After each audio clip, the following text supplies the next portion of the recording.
রাস্তার পাশে দাঁড়িয়ে আছি, হাত ভর্তি শপিং ব্যাগ।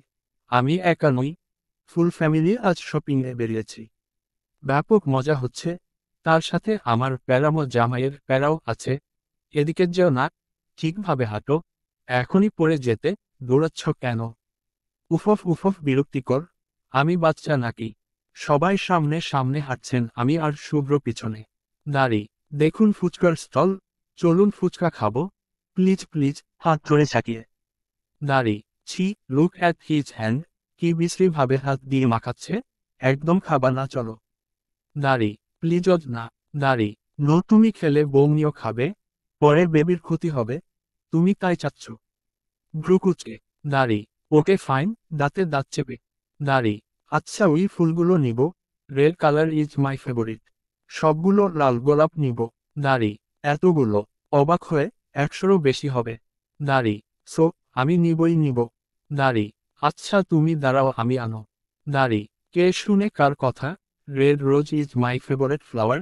উনার কথায় পাত্তা না দিয়ে দিলাম ভোদৌড়। উনার কথা শুনতে যাব কেন? হো, পিছন থেকে উনি ডেকেই চলেছেন, ডাকুক, তাতে আমার কি? দাঁড়ি, রোদ প্লিজ, দেখে গাড়ি আছে, প্লিজ রোদ থামো, রোদোদ। দাঁড়ি, উনার হাতে ধরা পড়ার কোনো শখ নেই আমার, ধরতে পারলে পুরো আস্ত চিবিয়ে খাবেন। তবু উনার রিয়েকশনটা দেখার লোভ সামলাতে পারলাম না। পিছনে তাকালাম, উনার চেহারায় একরাশ ভয়ের চিহ্ন।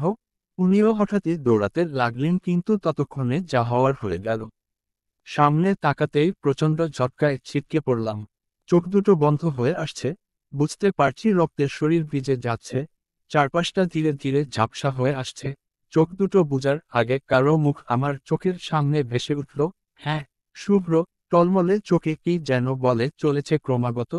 তারপর কি হয়েছিল জানি না, যখন চোখ খুলি তখন আমি হসপিটালের বেডে, আমার চারপাশে সবাই দাঁড়িয়ে আছে, শুধু শুভ্র নেই। কিন্তু মনটা ওনাকেই খুঁজছিল, কিন্তু আমার থাকা না থাকাতে হয়তো উনার যাই আসে না, তাই এই অবস্থাতেও ফেলে চলে গেছেন আমায়। হুহ।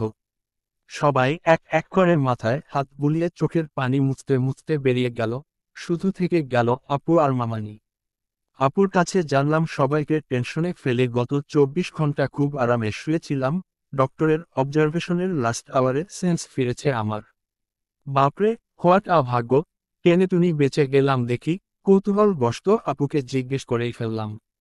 দাঁড়ি, উনি কোথায় আপু? দাঁড়ি, উনিটাকে? ভ্রুকুচকে দাঁড়ি, উফফ আপু, তোমার দেবরের কথা বলছি। দাঁড়ি, ওহ, তাকে তো পাগল বানিয়ে ছেড়ে দিয়েছিস, এখন আবার খবর নেওয়া হচ্ছে। হুম। মুচকি হেসে দাঁড়ি, মানে কি বলছো এসব? ওকে বলেছিলাম নারদ, আমার ছেলেটা তোকে পাগলের মতো ভালোবাসে। অনেস্টলি বলছি, আজ তোর কিছু হয়ে গেলে আমার ছেলে সব ভেঙে চুরমার করে ফেলতো। চোখের পানি মুছে, পাগল একটা। দাঁড়ি, বনিতা না করে বলবা প্লিজ কি হয়েছে? আর উনি বা কোথায়? ঠিক আছেন তো? দাঁড়ি, এবার বড্ড টেনশন লাগছে, কাহিনীটা কি আসলে? তবে আপু আর মামানির কাছে সব শুনে আমি টোটালি নির্বাক, শুভ্র এমন করতে পারে? ওদের কথা অনুসারে ঘটনাটা হলো এই। দাঁড়ি, রোদের দিকে গাড়ি আসতে দেখেই ছুটে এসেছিল শুভ্র, বাট শেষ রক্ষা হলো না। নীলির মতো রোদকেও নিথর হয়ে পড়ে থাকতে দেখে বুকে মোচড় দিয়ে উঠল তার। দৌড়ে রোদকে জড়িয়ে ধরে চেঁচাতে লাগলো, কিন্তু ততক্ষণে রোদের চোখের পাতাও বুজে গেছে। দাঁড়ি দাঁড়ি, রোদ, এই রোদ, এই পিচ্ছি, চ, চোখ খুলো, প্লিজ কথা বলো। কাপা গলায় এই মেয়ে চিৎকার করে। দাঁড়ি, শুভ্র, ওকে হসপিটালে নিতে হবে, উঠা ওকে। দাঁড়ি, বাবা, দ, দেখো, কথা বলছে না, ও কথা বলছে না। এমনিতে তো ধমকিও থামাতে পারি না, আজ দেখো কথা বলতে বলছি তাও কথা বলছে না। বাবা তুমি একটু বলো না, একটু কথা বলতে বলো, আমি জাস্ট শুনবো। দাঁড়ি, শুভ্র, পাগলামো করিস না, গেট আপ মাই সান, ও ঠিক হয়ে যাবে, তাড়াতাড়ি হসপিটালে চল। দাঁড়ি, কি বলছো বাবা? ও ঠিক আছে, একদম ঠিক আছে। এই পিচ্ছি, এই একটু বলো তুমি ঠিক আছো? বাবা, প্লিজ ওকে বলো না কিছু বলতে, প্লিজ বাবা, আমি শ্বাস নিতে পারছি না বাবা, ওকে উঠতে বলো তো। দাঁড়ি, শুভ্র, গেট আপ ম্যান, পাগল হয়ে গেলি? দাঁড়ি, অভ্র আর শুভ্র বাবা, শুভ্রকে কোনোরকম উঠিয়ে হসপিটাল পর্যন্ত এনেছে, কিন্তু বিপত্তি দেখা দিয়েছে অপারেশন থিয়েটারের সামনে। শুভ্র কিছুতেই রোদকে অতীতে নিতে দেবে না। তার ধারণা ওই রুমে নিয়ে গেলে রোদ আর ফিরবে না। ওরা ওকে মেরে ফেলবে। তাকে অনেক বুঝিয়েও কোনো লাভ হচ্ছে না। তার এক কথা, তার রোদ তার সাথেই থাকবে, কোথাও যাবে না, ব্যাস। নারী: শুভ্র, কি পাগলামো করছিস? তুই বাচ্চা না, ডক্টরদের কাজ করতে দে। নারী: না, কেউ কাজ করবা না ওকে। মা, তুমি বুঝতে পারছো না? ওরা আমার রোদকে মেরে ফেলবে, নীলকেও মেরে ফেলছে, রোদকেও মেরে ফেলবে। আমি আমার রোদকে ওদের কাছে দিব না, কিছুতেই না। শুভ্র বাবা ছেলের পাগলামো হয়তো আর নিতে পারলেন না, অনেকক্ষণ থেকেই সহ্য করছেন এসব। তাই তো শুভ্র গালে জোরে সরে একটা চড় বসিয়ে দিলেন। অনেক কষ্টে রোদকে অতীতে ঢুকানো হলো, বাট শুভ্র কি এত সহজে মানবে নাকি? কখনো না। সে অটির দরজায় ক্রমাগত লাথি দিচ্ছে। তার উদ্দেশ্য অটির দরজা ভেঙে ফেলা এবং রোদকে উদ্ধার করা। কেউ ওকে বাধা দিচ্ছে না। মূলত সবাই এতই অবাক যে কি করবে তাই বুঝতেছে না। রোদকে নিয়ে চিন্তা বাদ দিয়ে শুভ্রকে নিয়ে চিন্তায় পড়ে গেছে সবাই। শুভ্র মতো ছেলে এমন ধরনের পাগলামো করতে পারে, কেউ চিন্তায় করতে পারেনি।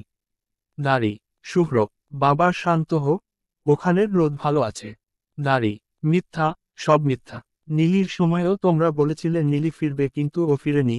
এবার রোদকেও নিতে চাও তোমরা, দিব না নিতে। আমার রোদের কিছু হলে সব শেষ করে ফেলবো আমি। I will finish everything, and I will do it. নারী: শুভ্র, ভাই, এমন করছিস কেন? স্বাভাবিক হো প্লিজ। নারী: হ্যাঁ শুভ্র ভাইয়া, প্লিজ বোঝার চেষ্টা করুন, সব ঠিক হয়ে যাবে। কাঁদতে কাঁদতে। নারী: বৌমনি, বৌমনি, তুমি বাবাকে বলো আমার রোদকে আমায় দিয়ে দিতে। আমি আর কিচ্ছু করব না, প্রমিজ, প্লিজ বৌমনি, বলো না। ওরা রোদকে মেরে ফেলবে, রোদ হয়তো একা ভয় পাচ্ছে। নারী: শুভ্র, এসব পাগলামো বন্ধ কর, আমরা কেউ শত্রু নই তোর। নারী: মা, তুমিও এবারও আমায় একা করে দিবা। এবার আর বাঁচব না মা, প্লিজ এমনটা করো না তোমরা, সত্যি মরে যাব। আমি শুধু রোদকে চাই, প্লিজ দিয়ে দাও। আমি পাগল হয়ে যাচ্ছি মা, একটু বাঁচতে দাও আমায়, প্লিজ। নারী: তখনই ডক্টর বেরিয়ে আসে, মুখে মুচকি হাসি। নারী: মিস্টার, আপনার রোদ একদম ঠিক আছে। একটু পরেই ওকে দেখতে পাবেন, দরজা ভাঙার কোনো দরকার নেই আর। নারী: ডক্টরের কথায় শুভ্র শান্ত হলো বলে মনে হলো না। সে রুমের ভিতর ক্রমাগত উকিঝুঁকি দিয়ে চলেছে। নারী: ডক্টর, আমার মেয়ে ঠিক আছে তো? কোনো ভয় নেইতে? নারী: হ্যাঁ, এমনি ঠিক আছে। তবু 24 ঘন্টার মধ্যে সেন্স ফিরে গেলেই টেনশন ফ্রি হতে পারি, নয়তো কোমায় চলে যেতে পারেন। মাথায় চোটটা একটু গাঢ়, নয়তো এভরিথিং ইজ অলরাইট। নারী: এই 24 ঘন্টা শুভ্র ডক্টর আর নার্সদের জ্বালিয়ে খেয়েছে, কেন রোদ কথা বলছে না? তারা রোদের সাথে কি করেছে? ইনজেকশন কেন দিচ্ছে? তার রোদকে কোনো ইনজেকশন দেওয়া যাবে না। রোদের কাছে কোনো ডক্টর আর নার্স আসতে পারবে না। তার রোদের কাছে শুধু সে থাকবে। অবশেষে শুভ্রকেই ঘুমের ঔষধ দিয়ে ঘুম পাড়িয়ে রাখা হয়েছে। সে এখন পাশের কেবিনে ঘুমাচ্ছে। নারী: নারী: শুভ্র যে রোদের জন্য এমন পাগলামো করেছে তা রোদের বিশ্বাসই হচ্ছে না, আবার লজ্জাও লাগছে। ছি, সবাই কি ভাবছে? বেডে আধশোয়া হয়ে বসে আছি, পাশে আপু আর মামানি। আপু অনর্গল কথা বলে চলেছে। আমার চুপচাপ বোনটা আজ এত বাচাল কিভাবে হয়ে গেল বুঝতে পারছি না। হঠাৎই কেউ একজন প্রচণ্ড জোরে দরজা খুলে ভেতরে ঢুকলো। প্রথম দফায় চমকে গেলেও শুভ্রকে দেখে শান্ত হয়ে বসলাম। উনি এক প্রকার দৌড়ে ভেতরে ঢুকলেও আমাকে বসে থাকতে দেখা মাত্র থেমে গেলেন। কিছুক্ষণ আমার দিকে তাকিয়ে থেকে আমার কাছে এসে হাত চেপে ধরলেন। নারী: রোদ চলো। নারী: আমি তো অবাকই সাথে আমার পুরো পল্টনও অবাক। এর মধ্যেই সবাই রুমে প্রবেশ করেছে। মামুকে দেখে মনে হচ্ছে তিনি বিন্দুমাত্র অবাক হননি। শুভ্র যে এমন পাগলামো আবার কন্টিনিউ করবে তার সম্পর্কে তিনি অবগত। নারী: কি হলো, চলো। অপপস, সরি, তুমি তো হাঁটতে পারবে না। নারী: কথাটা বলেই কোলে তুলে নিলেন। হাতে স্যালাইন লাগানো ছিল, প্রাণ পোড়ায় রক্ত উঠে গেল, ব্যথায় কুকিয়ে উঠলাম। উনি ভ্রু কুঁচকে আমার হাতের দিকে তাকালেন। নারী: আমি বলেছিলাম না ওকে এসব না লাগাতে। রাগী গলায়, কেন লাগিয়েছেন এগুলো? হয় চিৎকার করে। নারী: উনার চিৎকারে আমার অন্তরাত্মা কেঁপে উঠল। লোকটা কি আসলেই পাগল টাগল হয়ে গেছে নাকি? উনি আবার আমাকে সাবধানে বেডে বসিয়ে দিয়ে ধীরে ধীরে হাতের স্যালাইনটা খুলে নিলেন, এমন ভাব যেন সুইটাও ব্যথা পেয়ে যেতে পারে ওনার হাতের ছোঁয়ায়।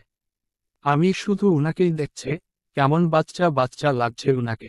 আচ্ছা, আজ যদি সত্যি মরে টরে যেতাম তাহলে কি সত্যি উনি পাগল টাগল হয়ে যেতেন নাকি? উনার কাজ শেষ হতেই আবারও কোলে তলে নিলেন আমায়, আর সোজা দরজার দিকে হাঁটা দিলেন। দাড়ি, শুভ্র কই নিয়ে যাচ্ছিস ওকে? দাড়ি, বাসায়। দাড়ি, হোয়াট? আল্লাহ, আমার ছেলে সত্যি পাগল হয়ে গেছে। আরে বাপ, আজই অপারেশন হলো? আল্লাহর ওয়াস্তে 2 দিন এখানে থাকতে দে। দাড়ি, 1 মিনিটও থাকতে দিচ্ছি না। ও আমার সাথেই থাকবে। এখানে এই ডাফারদের মাঝে তো কখনোই ওকে রাখবো না আমি, যখন তখন সুই লুকিয়ে দেই। ম্যানারলেস। দাড়ি, উনার কথা শুনে আমার হাসিতে পেট ফেটে যাচ্ছে। আল্লাহ, আর কি কি দেখাবা! মিস্টার আবরার শুভ্র কিনা এমন ভিত্তিহীন পাগলামো করছে। দাড়ি, চুপক। এমন ভাব করছিস বউ তোর একার আছে? আরে এখানে আমাদের সবারই বউ আছে। বউকে নিয়ে চিন্তা আমরাও করি, বাট তোর মতো বাড়াবাড়ি না। দাড়ি, তোমাদের বউরা বুড়ো বাট আমারটা বাচ্চা, সো ডিফারেন্স তো হবেই। দাড়ি, উনার এমন 1 নম্বরের ফাউল যুক্তির পর মামু বলার মতো আর কিছুই খুঁজে পেলেন না। শুভ্র অন্য কারো বর হলে আর নামি হিরোইন না হয়ে অডিয়েন্স হলে এতক্ষণে হাসিতে গড়াগড়ি খেতাম, বাট ব্যাপারটা যেহেতু আমায় ঘিরে তাই এখন বড্ড লজ্জা লাগছে। উনার জেদের সামনে সবাইকে হার মানতে হলো। অবশেষে বাসায় আমার চিকিৎসার ব্যবস্থা করা হলো। দাড়ি, রাত 1:01 আমি বিছানায় শুয়ে আছি, আর উনি আমার পাশে আধশোয়া হয়ে বসে ল্যাপটপে কিছু একটা করছেন। দাড়ি, এটা কি হলো? রাগী চোখে। দাড়ি, কি? ভ্রুকুচকে। দাড়ি, কি মানে? আপনি এমনটা কেন করলেন? দাড়ি, আমি আবার কি করলাম? অবাক হয়ে। দাড়ি, হসপিটাল থেকে ওভাবে নিয়ে এলেন কেন? সবাই কি ভাবছে বলুন তো? দাড়ি, তুমি ওই উদ্ভট জায়গায় কেন থাকবা? তাছাড়া তুমি তো একদম ঠিক আছো। দাড়ি, হিহ, লাইক সিরিয়াসলি? আমার মাথায় ব্যান্ডেজ, হাতে পায়ে ব্যান্ডেজ, আর আপনার মনে হচ্ছে আমি ঠিক আছি? দাড়ি, উনি কিছুক্ষণ চুপ করে থেকে বলে উঠলেন। দাড়ি, জাস্ট স্যাট আপ রোদ। অলওয়েজ বেশি কথা বলা ইম্পর্টেন্ট না। চপচপ না করে ঘুমো, রাগী চোখে। দাড়ি, ওহ, অবশেষে মিস্টার আবরার শুভ্র নিজের ক্যারেক্টারে ব্যাক করেছেন, থ্যাংক গড। বিছানায় শুয়ে ওনার দিকে একদৃষ্টিতে তাকিয়ে আছি, ইচ্ছে করছে ওনার গুছিয়ে রাখা চুলগুলো এলোমেলো করে দিই। এত কিউট কেন উনি? ঈশ্বস, এত কিউট অ্যান্ড হ্যান্ডসাম ছেলেটা আমার হাজবেন্ড ভাবতেই শরীর শিউরে ওঠে। দাড়ি, কি ব্যাপার এভাবে তাকিয়ে আছো কেন? ল্যাপটপের দিকে তাকিয়ে। দাড়ি, আপনি আসলেই অনেক সুন্দর। দাড়ি, উনি ল্যাপটপ থেকে মুখ তুলে সামনে তাকালেন, তারপর একটা মুচকি হাসি দিয়ে ল্যাপটপটা সাইড টেবিলে রেখে আমার দিকে তাকালেন। তোহ, মিসেস নসীন আবরার, আধা ঘন্টা তাকিয়ে থাকার পর আপনি বুঝতে পারলেন আমি সুন্দর? বাঁকা হাসি দিয়ে। দাড়ি, হুম, আপনি এত সুন্দর কেন? ছেলেদের এত সুন্দর হতে নেই, সৌন্দর্য তো মেয়েদের জন্য। দাড়ি, তাই তো ছেলেরা সুন্দর হলে কি সমস্যা? দাড়ি, অবশ্যই সমস্যা। এই আপনার বদলে যদি আমি বেশি সুন্দর হতাম তো আপনি আমার দিকে তাকিয়ে থাকতেন, কিন্তু এখন উল্টো হচ্ছে। ব্যাপারটা প্রকৃতি মেনে নিতে চাচ্ছে না। এটা নিঃসন্দেহে হাস্যকর। কোনো মেয়ে একটা ছেলের দিকে হাঁ করে তাকিয়ে আছে, ব্যাপারটা ভালো দেখায় না। ঠোঁট উল্টিয়ে। দাড়ি, উনি আমার কথায় হো হো করে হেসে উঠলেন, দেখেই বোঝা যাচ্ছে মন খুলে হাসছেন, আর আমি মন করে দেখছি, মিনিটে 1000বার আমি এই ছেলেটার প্রেমে পড়তে রাজি। আমাকে তাকিয়ে থাকতে দেখে উনি হাসি থামিয়ে আমার কপালে একটা চুমু এঁকে দিলেন। আমি তো রীতিমতো ফ্রিজড। এটা কি হলো? উনি নিজে থেকে? কেমনে কি?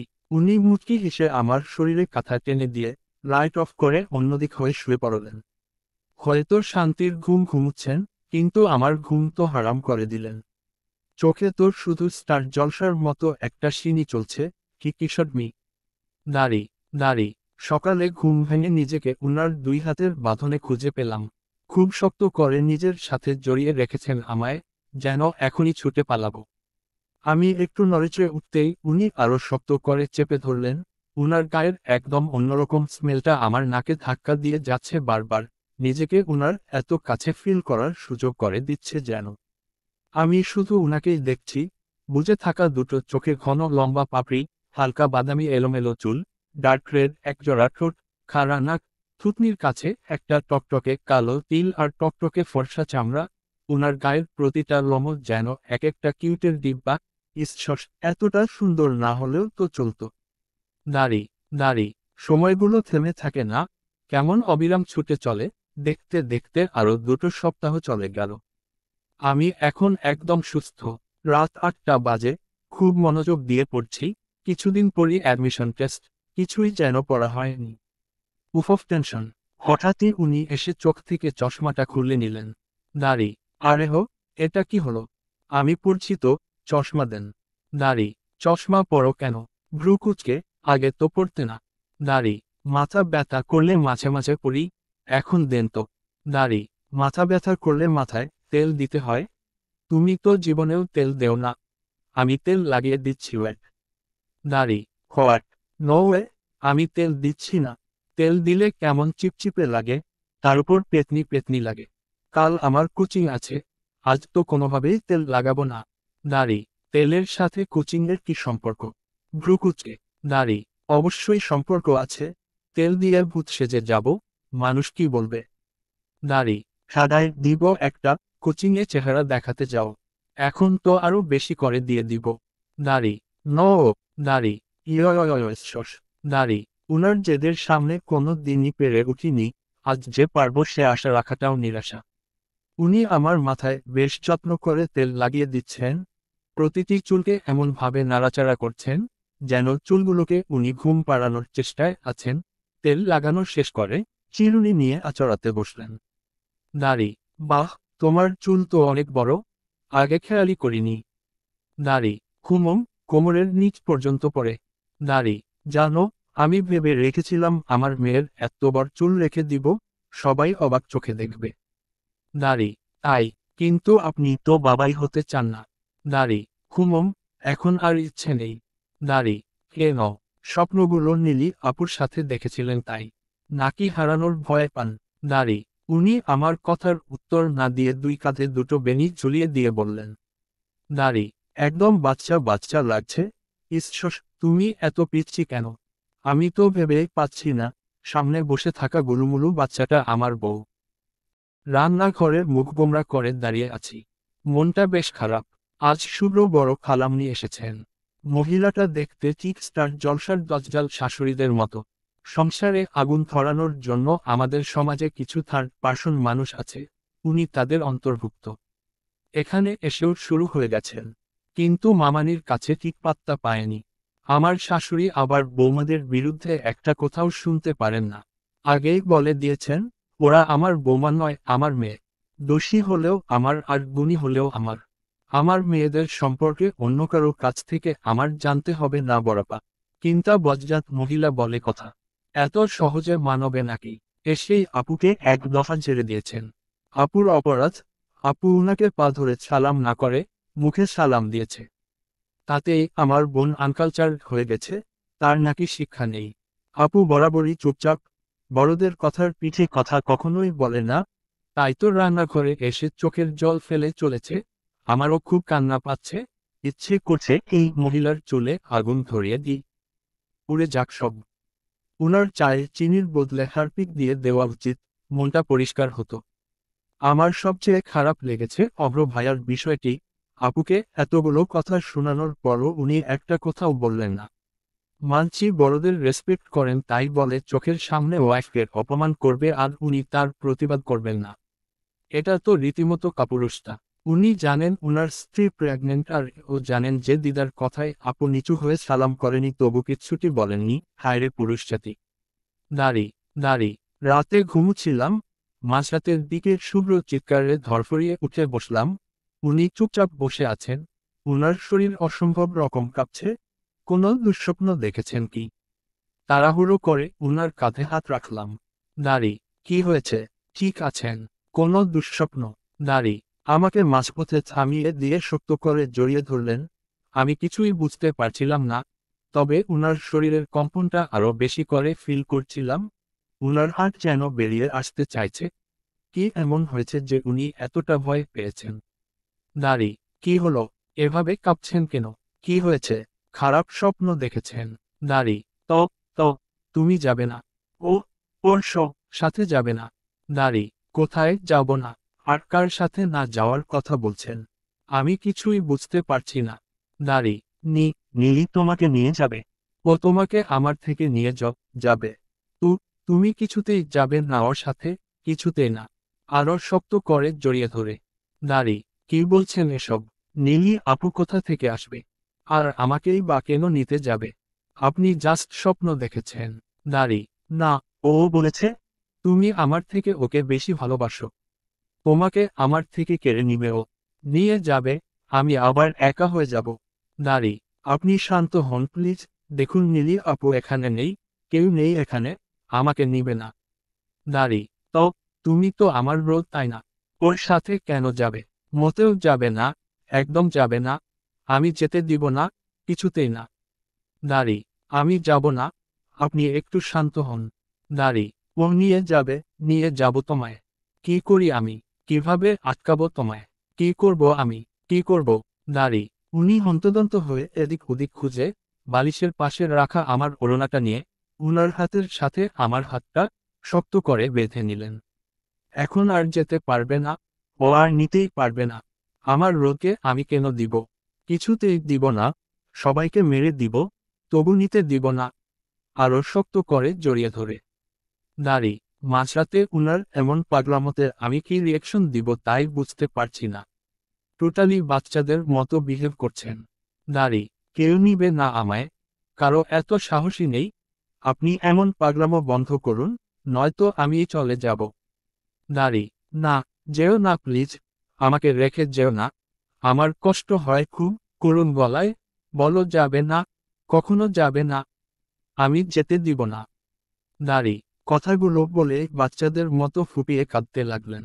ঈশ্বর, কি একটা পরিস্থিতি! আমি উনাকে শান্ত কি করে করব তাই বুঝতে পারছি না। ক্রমাগত ফুপিয়ে চলেছেন, সেই সাথে ঘেমে একাকার, আর এমনভাবে জড়িয়ে ধরে আছেন যেন এখনই ধমফুটো হয়ে মরে যাব। আর কিছু না ভেবে নিজেকে কোনো রকম ছাড়িয়ে বাম হাতে উনার গলা জড়িয়ে উনার ঠোঁট ডুবিয়ে দিলাম। উনি শান্ত হতে ছেড়ে দিলাম। মুখের কি অবস্থা করেছেন! দাঁড়ি, শুয়ে পড়ুন তো ঘুমাবো, কাল কোচিংয়ে যেতে হবে। দাঁড়ি, না, না, কোথাও যাবে না তুমি। শুধু আমার সাথে থাকবে, আর কোথাও যাবে না। শুভ্র রোদ, শুভ্র কাছে থাকবে। দাঁড়ি, আচ্ছা কোথাও যাব না, কিন্তু ঘুমাতে তো হবে, ঘুম পাচ্ছে খুব। দাঁড়ি, ঘুমালে ও তোমায় নিয়ে যাবে। দাঁড়ি, নিবে না, শুয়ে পড়ুন তো, বিরক্ত হয়ে। দাঁড়ি, উনি আমার কথায় পাত্তা না দিয়ে আমায় নিয়ে বিছানা থেকে নামলেন, সোফার সব কুশন নিয়ে বিছানার একপাশে রাখলেন, আলমারি থেকে বালিশ বের করে সেগুলো পাশে রেখে আমাকে শুয়ে দিয়ে গায়ে ভালো করে কম্বল পেঁচিয়ে দিলেন। তারপর আমার অন্য পাশে নিজে শুয়ে আমাকে শক্ত করে জড়িয়ে নিলেন। আমি শুধু উনার কাণ্ড দেখছি। সারাদিন নীলি নীলি করা ছেলেটা আমাকে সেই নীলির হাত থেকে বাঁচাতেই এসব বাচ্চামো করছেন, ভাবা যায়। বালিশ আর কম্বল দিয়ে আমাকে প্রোটেক্ট করার চেষ্টা, এটা বাচ্চামো নয়তো আর কি? উনার এসব পাগলামোতে হাসবো না কাঁদবো বুঝতে পারছি না। খুব ভালো করেই জানি, সকাল হলেই সব ভুলে যাবেন, তবু কেমন একটা শান্তি লাগছে। দাঁড়ি, সকালে ঘুম ভেঙে উনাকে পাশে পেলাম না। হাতের ওড়না খোলা, ঘড়ির দিকে তাকিয়ে দেখি 9টা বাজে। তাড়াতাড়ি ফ্রেশ হয়ে নিচে নামতেই দেখি নিচে গল্পের আসর জমেছে। ডান সাইডের সোফায় মধ্যবয়স্ক দম্পতি আর তাদের পাশে সাহেল ভাইয়া বসে আছে। এই সকালে উনাকে দেখে বেশ অবাক হলাম। সাহেল ভাইয়ার পাশের সোফায় শুভ্র বসে আছে, রিমোট হাতে ক্রমাগত চ্যানেল পাল্টাচ্ছে, তাকে দেখে মনে হচ্ছে সে চরম বিরক্ত। আমি কাছে আসতেই সাহেল ভাইয়া বলে উঠলেন, দাঁড়ি, মা বাবা, এই তো রোদ, ওর কথায় তোমাদের বলেছিলাম। দাঁড়ি, বাহ বেশ মিষ্টি তো। দাঁড়ি, আসসালামু আলাইকুম। দাঁড়ি, ওয়ালাইকুম আসসালাম, কেমন আছো মা? দাঁড়ি, জি ভালো। দাঁড়ি, খুব মিষ্টি মেয়ে তো তুমি, মুচকি হেসে। দাঁড়ি, মিষ্টি তো হবে, আমাদের মেয়ে বলে কথা। দাঁড়ি, তা ঠিক, তবে ভাইজান আজ একটা আবদার নিয়ে এসেছি, আবদারটা কিন্তু রাখতে হবে। দাঁড়ি, কি আবদার সেটা তো বলুন ভাবি। দাঁড়ি, আসলে কথাটা সাহেলের বিয়ের ব্যাপারে। দাঁড়ি, বাহ, সাহেলের বিয়ে, কবে? মেয়ের নাম কি? দাঁড়ি, তার জন্যেই তো তোমার কাছে আসা। দাঁড়ি, মানে ঠিক বুঝলাম না। দাঁড়ি, তোমার ভাগ্নি রোদকে সাহেলের বেশ পছন্দ, তোমরা রাজি থাকলে বিয়ের কথাটা পাকা করা যেত আর কি। দাঁড়ি, উনার কথাটা শুনে আমি যেন আকাশ থেকে পড়লাম। চারপাশে ভয়াবহ নিস্তব্ধতা। বাড়ির সবাই তো অবাকই, কাজের লোকরাও অবাক। এই প্রথম হয়তো শ্বশুরের কাছে কেউ তারই পুত্রবধূর বিয়ের কথা বলছে। আমি আর চোখে শুভ্র দিকে তাকালাম, সে আগের মতোই চুপচাপ বসে রিমোট নিয়ে গুতাগুতি করছেন। যেন ব্যাপারটাই তিনি মোটেও বিস্মিত নন। কিন্তু মামু ব্যাপারটি হজম করতে পারলেন না। দাঁড়ি, হোয়াটট, কি বলছো? ইম্পসিবল। কেন ভাইজান, এভাবে বলছেন কেন? সাহেলের মধ্যে কি কোনো সমস্যা আছে যার কারণে আপনি মানা করছেন? দাঁড়ি, না, সাহেলের মধ্যে কোনো প্রবলেম নেই, কিন্তু প্রবলেম যা আছে তাও কম কিছু নয়। দাঁড়ি, মানে ঠিক বুঝলাম না। দাঁড়ি, রোদ ম্যারিড, একটা ম্যারিড মেয়েকে বিয়ের প্রস্তাব দিচ্ছ, ব্যাপারটা খুবই অস্বস্তির, তাই নয় কি? দাঁড়ি, মামুর মুখে রোদ ম্যারিড কথাটা শুনে ওনাদের তিনজনের মুখটাই ফ্যাকাশে হয়ে গেল। এমন কিছু হবে ভাবেনি তারা। দাঁড়ি, রোদ ম্যারিড? অবাক হয়ে, তাহলে শুভ্র? তুই বা রোদ কেউ কিছু বলিসনি কেন? দাঁড়ি, সাহেলের প্রশ্নে শুভ্র একটু নড়েচড়ে বসল, রিমোটের ব্যাটারি চেক করতে করতে খুব স্বাভাবিক গলায় বলে উঠল, তুই তো জিজ্ঞেস করেসনি যে রোদ বিবাহিত কিনা, করেছিলি কি? সত্যি তো সাহেল তো এমন কোনো প্রশ্ন শুভ্রকে করেনি, তাই বলে কি শুভ্র বলা উচিত ছিল না। দাঁড়ি, তাহলে ওর হাজবেন্ড কোথায়? রোদ ওর হাজবেন্ডের সাথে কেন থাকে না? Any problem? দাঁড়ি, কথাটা বলে কাউকে কিছু বলার সুযোগ না দিয়ে উনি আমার সামনে এসে দাঁড়ালেন। দাঁড়ি, রোদ, তুমি যদি রাজি থাকো, আমি তোমায় এভাবেই বিয়ে করব। তোমার হাজবেন্ডের সাথে কথা বলে ডিভোর্স নেওয়ার দায়িত্ব আমার। তুমি রাজি তো? দাঁড়ি, আমার এবার কান্না পাচ্ছে। একটা মেয়ের জন্য একটা নিঃসন্দেহে অপমানজনক। নিজের হাজবেন্ডের সামনে কেউ আমাকে বিয়ের প্রস্তাব দিচ্ছে আর উনি চুপ করে বসে আছেন। এসবের মানে কি? আমি মাথা নিচু করে দাঁড়িয়ে আছি, চোখ থেকে যে কোনো টাইম জল গড়িয়ে পড়বে। ঠিক তখনই শুভ্র মুখ খুললেন। দাঁড়ি, কিন্তু আমি রাজি নই। দাঁড়ি, তুই রাজি নস মানে? আর তুই রাজি হওয়া না হওয়ার কি আছে? এটা আমার, রোদের আর ওর হাজবেন্ডের ব্যাপার। দাঁড়ি, সেটাই তো, হাজবেন্ড হিসেবে আমাকেও তো রাজি হতে হবে নাকি? পকেট হাত দিয়ে সোজা হয়ে দাঁড়িয়ে। দাঁড়ি, হাজবেন্ড হিসেবে মানে বুঝলাম না, ভ্রুকুচকে। দাঁড়ি, তোর পাশে যে দাঁড়িয়ে আছে তার নাম কি জানিস? মিসেস নৌশিন আবরার রোদেলা, অর্থাৎ আবরার আহমেদ শুভ্র ওয়াইফ। এখন বুঝতে পারছিস হোয়াট আম সেইং? দাঁড়ি, শুভ্র কথায় সাহেল ভায়া চরম শোকর। এমন কিছু শোনার আশা হয়তো উনি কোনো কালেই করেননি। নিজেকে কোনোরকম সামলে নিয়ে বলে উঠলেন। দাঁড়ি, তাহলে সেদিন যে বললি রোদ তোর ফুপ্পির মেয়ে, আর রোদের তোকে ভাইয়া ডাকার কারণটাই বাকি? দাঁড়ি, কেন? ফুপ্পির মেয়ে কি বউ হতে পারে না? আমার ভাইও ফুপ্পির মেয়েকেই বিয়ে করেছে, এখানে অবাক হওয়ার কি আছে? আর রোদ ভাইয়ার ডাকাটা ফাস্টলি ওর অভ্যাস কাটিয়ে উঠতে সময় লাগছিল। তাছাড়া তোর সামনে আমি ওকে ভাইয়া ডাকার জন্য ধমক দিয়েছি, তোর ব্যাপারটা ভাবা উচিত ছিল। দাঁড়ি, সাহেল ভাইয়া ব্যাপারটা নিতে পারছেন না, হয়তো আরও কিছু বলতেন বাট উনার বাবা মার জন্য পেরে উঠলেন না। দাঁড়ি, সরি ভাইজান, সাহেলের বোকামির জন্য না জেনে এমন একটা বিশ্রী কাজ করার জন্য আমরা খুবই লজ্জিত। সাহেল চলো। দাঁড়ি, কিন্তু মা? দাঁড়ি, সাহেল তোমার মা ঠিকই বলছে, চলো এখান থেকে। অনেক নাটক হয়েছে আর নয়। দাঁড়ি, সাহেল ভাইয়া উনার বাবা মা নিয়ে চলে গেলেন। যাওয়ার সময় বেশ কয়েকবার সরিয়েও বলেছেন আঙ্কেল আন্টি।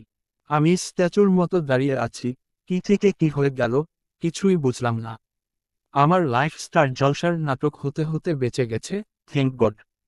তবে আমার মধ্যে একটা খারাপ লাগা কাজ করছে ক্রমাগত। সাহেল ভাইয়াকে আগেই ব্যাপারটা বলে দিলে আজ হয়তো এই পরিস্থিতি ক্রিয়েটই হতো না।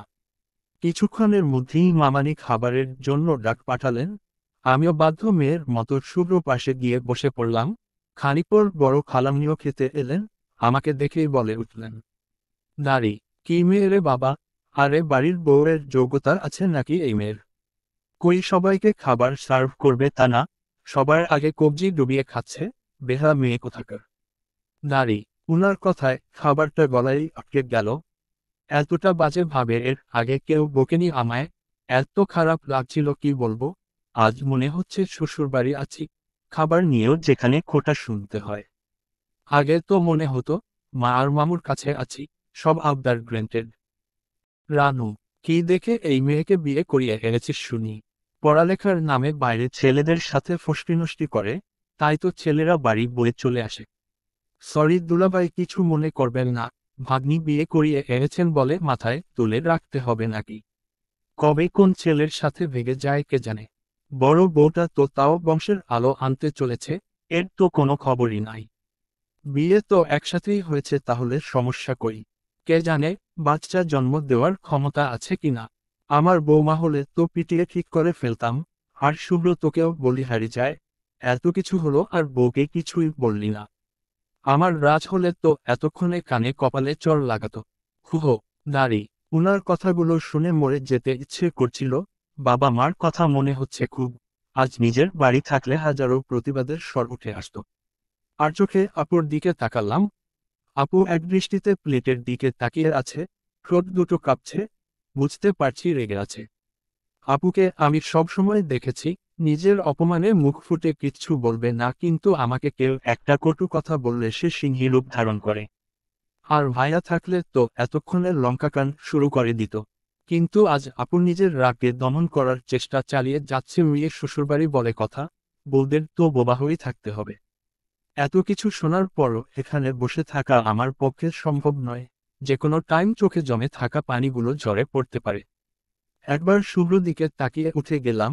শুভ্র আপন মনে খাচ্ছে, তার কোনো ভাবান্তর নেই।